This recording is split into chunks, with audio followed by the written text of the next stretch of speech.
मी अनिता सावंत मुंबईहून आलेली आहे. गेले 19 वर्ष मी या इंडस्ट्रीमध्ये आहे, शिक्षण इंडस्ट्रीमध्ये आहे. इन शॉर्ट मी असं म्हणू शकते की वयाच्या 18व्या वर्षी माझा क्लास होता, तेव्हापासून ते आतापर्यंत मी रन करते क्लासेस. माझा जो आत्ताचा जो नाव आहे त्याच्या पलीकडे वेगळी नावं 3 नावं होऊन गेली माझ्या क्लासची.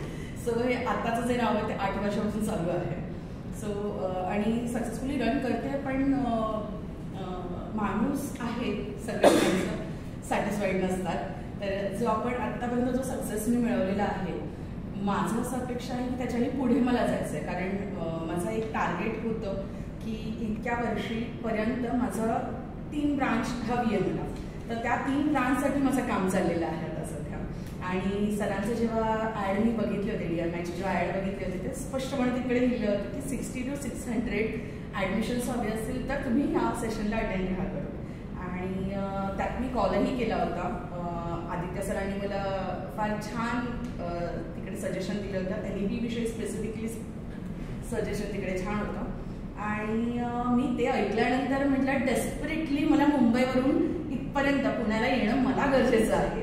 कारण बिंग अ मॅनेजमेंट पर्सन की मला त्याचं नॉलेज असणं ही गरज आहे ॲक्च्युली.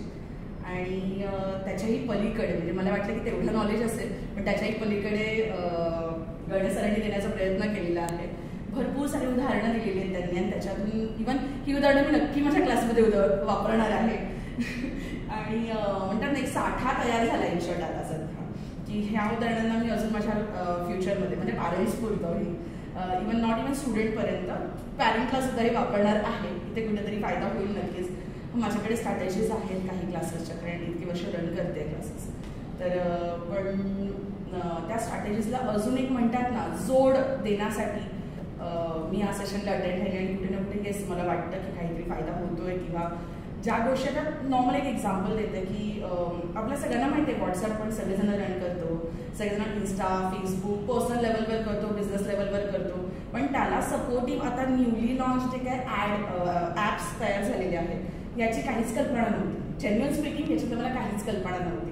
भले मी इतके वर्ष क्लासेस रन करते, पण मला त्याच्यातली काहीच कल्पना नव्हती. इव्हन पॅम्पलेट सुद्धा आम्ही फार बनवलेले आहेत इतक्या वर्षांमध्ये. पण तो पॅम्पलेट स्टार्ट कुठून असला पाहिजे, त्याला पिक्चर कुठे असला पाहिजे, इतका खरंच विचार केला नव्हता. जे गणेश सरांनी आम्हाला सजेशन दिलं त्यासाठी थँक्यू सो मच. आणि इथे आल्यानंतर मी मुंबईहून आहे, पण इकडे सगळे माझे फ्रेंड्स जे आता जमले आले त्यांच्यासाठी थोडंसं सांगते की भले आपण सगळेजण आपापल्या एका स्टेजवर उभे आहेत है ना. प्रत्येकजण कुठेतरी एका सक्सेस लेवलवर उभे आहे आज. पण आपण इथे का आलो तरी सुद्धा आपण इथपर्यंत चालत आलेलो आहोत. मी बघितलं तर वेगवेगळ्या स्टेटमधून सुद्धा आलेले आहेत. जर सोलापूरवरून आले आहेत, खेडवरून आलेले आहेत, असं भरपूर वेगवेगळ्या ठिकाणातून आलेले. आपण इथे ना मला एक कसं जाणवतं की माणूस आला ना जेव्हा जीवनामध्ये तो एंडपर्यंत एक स्टुडंट राहिला पाहिजे. आणि ते आत असणं गरजेचं आहे. आणि त्यासाठी तो माझा मुंबई टू पुणा हा प्रवास झालेला आहे.